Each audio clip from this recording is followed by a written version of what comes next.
Bienvenue dans cette toute nouvelle série de capsules exclusives en collaboration avec Groupe Humanova et le RH Podcast. Donc, à chaque 2 semaines, on vous présente une capsule d'environ 10 minutes avec une thématique ciblée avec Amélie Gaumont, qui est directrice de service chez Groupe Humanova. On espère que ces capsules vous apporteront conseils et réflexions. Bonne Bonne écoute! écoute!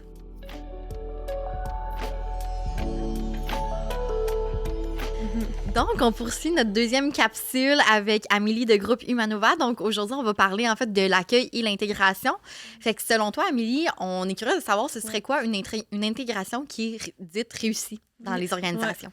Je dirais que ça commence premièrement par une intégration préparée. C'est vraiment un dossier qui nous tient à cœur chez Groupe Humanova, probablement parce qu'on travaille avec des centaines de travailleurs qui ont été mal accueillis plus souvent qu'autrement, puis on est toujours ébahis de voir que en 2026, ça arrive encore. Donc, préparer pour que la personne se sente accueillie, puis idéalement même d'avoir les 2 premières semaines pour la recrue, là, d'avoir son horaire. OK. Tu sais, déjà, qui sache un petit peu où s'en aller, qui, idéalement, nous, on aime ça, Humanova, il y a le mot humain. Donc, on veut rendre ça le plus humain possible. Donc, on recommande souvent dans nos recommandations de prévoir des rencontres avec l'équipe de travail immédiate, l'équipe de travail élargie même.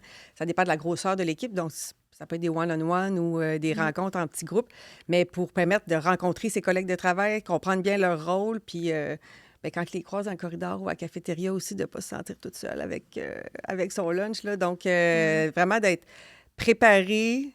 Préparer, c'était avoir un bureau, des codes d'accès. C'est ma prochaine question. Ben Ça veut dire préparer. Parce que ça, on le voit hein? trop souvent. Ah, mon Dieu, j'avais oublié que tu arrivé aujourd'hui. Puis. OK. Est-ce qu'une intégration doit avoir une structure? Parce que, tu sais, oui, on parle de préparer, tu sais, avoir un bureau, avoir ses outils de travail, ses logiciels et tout ça, mais est-ce que l'intégration doit suivre quand même une structure? Donc, premièrement, tu vas rencontrer les TI, ensuite, tu vas rencontrer ton gestionnaire, après ça, c'est les RH. Tu sais, y a-tu quand même une liste? Assurément, OK. oui. En fait, c'est beaucoup plus simple pour tout le monde. Autant pour s'assurer qu'on va on va pas oublier d'informations, que ça va être transmis dans le bon ordre, parce que parce que certaines étapes sont importantes d'être faites dans un ordre précis. OK. Et ça allège beaucoup la tâche de la personne qui fait l'intégration à l'interne là, dans l'équipe, de sentir, OK, j'ai juste à suivre une procédure. Ouais. À chaque fois, j'ai pas À demander. à demander c'est qui donc qui va commander les codes d'accès, puis qui fait quoi. Puis, parce que sinon, ça fait des intégrations qui sont pas réussies, des attentes qui sont pas communiquées, donc possiblement pas répondues. Fait que la performance est peut-être pas au rendez-vous non plus. Puis là, c'est une roue qui tourne, en fait. Là. Mais c'était ma prochaine question, en fait, parce qu'on parle de là, une intégration réussie, puis une intégration qui ne serait pas réussie, ça ressemble à quoi? Est-ce que c'est un employé, finalement, qui quitte l'entreprise ou est-ce que c'est un employé qui, finalement, reste dans l'entreprise, mais n'a pas une bonne performance? Ou ça ressemblerait à quoi, finalement? Bien, je dirais que les impacts, c'est ça. Ça peut être beaucoup... on a vu des gens qui ne vont pas rester, là. C'est quand ça se passe vraiment pas bien. En 2 semaines? Enfin, les 2 premières semaines, quand Oui, parce que ça se passe tellement pas bien que la personne ne se sent pas compétente parce qu'on ne lui a pas bien transmis ce qui doit être réalisé ou on n'a pas bien communiqué. Souvent, tout est dans la communication, communiquer les attentes. Puis des fois, l'insatisfaction peut venir du gestionnaire, mais il me semble qu'il ne fait pas la job comme il faut. Mais c'est parce qu'on ne lui a pas montré comme il faut, on n'a pas pris le temps. Bien, ça se peut que ça ait un impact sur leur performance. Donc là, ça a des coûts pour l'entreprise parce que ça soit l'employé, la recrue qui quitte ou l'employeur qui met fin. Bien là, il faut recommencer. Puis là, pour les équipes en place, on recommence une autre intégration. Ça, c'est sans parler du coût monétaire là, de remplacer quelqu'un. Là. Donc, c'est vraiment, vraiment sous-estimé. Là, nous, on le voit tellement. C'est pour ça qu'on a même mis sur notre site web un exemple de guide d'accueil que les gens peuvent télécharger gratuitement puis adapter à leur réalité, mais avec les grands thèmes qu'il doit avoir dans une politique d'accueil et intégration. On aime ça, les outils en plus. C'est ça qu'on va le mettre dans un lien dans l'épisode. Accessible. On veut que le plus de gens possible soient bien accueillis. Puis des fois, dans une petite entreprise, on n'a peut-être pas toujours le temps de structurer ça, mais la structure, c'est long une fois. Puis après ça, on sauve du temps. Ça, puis là, tu as parlé des impacts un petit peu plus négatifs, là, mais du côté des impacts positifs, ça ressemble à quoi, une intégration réussie, par exemple? Bien, premièrement, c'est comme le pendant, en fait. Ouais. C'est sûr que la personne risque d'être efficace dans son poste beaucoup plus vite, d'être engagée aussi. Puis en employé engagé, j'ai pas besoin de vous expliquer les impacts positifs que ça peut avoir. Puis, en fait, moi, je pense beaucoup à l'équipe qui l'équipe ou la personne qui assure l'intégration, si on veut pas que ça... Déjà, c'est une charge pour la personne qui va former une nouvelle personne. Pendant ce temps-là, elle est moins productive dans ses tâches aussi. Bien, ça lui donne un support. Puis, bien, quand c'est bien fait, bien, la personne va devenir autonome beaucoup plus rapidement puis efficace dans ses tâches. Fait que la période d'intégration va être raccourcie, en fait. Il y a l'intégration, puis tu sais, de ce que j'entends aussi avec ce que tu dis, il y a aussi le sentiment d'appartenance. Tu sais, c'est quelque chose aussi, j'imagine, qui se crée ou qui se développe justement, mais au moment même où le nouvel employé, finalement, met les pieds dans l'entreprise. Tu sais, oui, ça se crée avec le temps, mais tu sais, je pense qu'il y a quand même un parallèle peut-être à faire avec ça. Ben oui.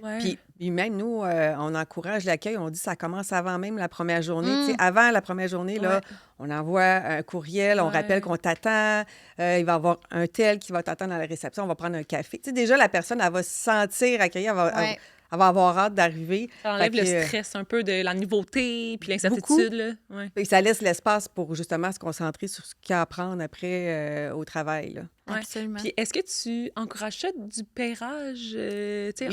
Oui. Professionnel, mentorat, mais tu sais, des gens qui sont plus expérimentés puis des nouveaux... oui, en fait, il y a deux choses. Il y a le mentorat, bidirectionnel, c'est une super bonne pratique. Puis d'avoir un mentor qui est attitré à la personne au niveau de l'accueil et l'intégration, c'est sûr que toute l'équipe peut aider à répondre aux questions, mais de savoir que non seulement j'ai un mentor qui va m'attendre le lundi matin avec qui je vais aller prendre un café, puis que dans mon horaire, je vais avoir des rencontres statutaires de prévues, fait que je peux accumuler mes questions pour savoir que j'ai un moment pour répondre. Là, ça aussi, c'est super rassurant, puis ça centralise aussi l'information au même endroit. Absolument. J'aurais peut-être une dernière question pour clore cette capsule-là. Si tu avais un conseil à donner aux entreprises pour... que l'intégration, justement, de leur nouvelle recrue se passe bien ou une chose à adapter, tu sais, dès même l'entrée de la personne. Peu importe. Un conseil que tu pourrais peut-être donner aux entreprises ou si, finalement, c'est un conseil pour les employés qui arrivent, finalement, dans un nouveau contexte, un nouvel environnement et tout ça, ce serait quoi que tu pourrais donner? Bien, j'aurais eu envie de dire, justement, d'avoir un mentor, d'avoir une personne attitrée toujours dans... Bien, chez nous, l'humain est important. Ça rend ça plus humain. Puis c'est stressant quand on intègre un nouvel emploi, peu importe. Donc, moi, je pense que ça serait ça. Même à la limite, s'il n'est pas top structuré, ton processus encore, mais qu'il y a comme quelqu'un qui est là pour récupérer, puis ça va minimiser les impacts, là, je pense, du manque de structure ou de l'absence peut-être de procédures claires d'accueil et d'intégration. Au moins, tu as été accueilli, puis il y a quelqu'un qui t'attendait. Oui, c'est ça. Mais je trouve ça vraiment intéressant. Puis ça ramène un peu ce qu'on parlait, le sentiment d'appartenance. F, tu parlais de nouveauté, mais au moins, s'il y a quand même quelqu'un de récurrent qui est dans ton environnement, même si c'est pas quelqu'un peut-être dans ton équipe, mais quelqu'un dans une autre équipe, mais tu développes ces affinités-là qui peut te présenter à d'autres personnes ici et ça. Fait que je pense que ça peut quand même avoir un effet ricochet finalement sur le reste là, du parcours de la personne. Est-ce que c'est quelque chose qui est souvent vu dans les processus en ce moment? Oui. Oui, en tout cas, nous, on le recommande toujours. Oui. Des fois, c'est à niveau variable d'intensité. Puis nous, on insiste aussi sur le fait de choisir quelqu'un que ça lui tente. Bien, c'est ça aussi mon autre question, c'est ça. Parce que des fois, on va dire, toi, t'es mon meilleur.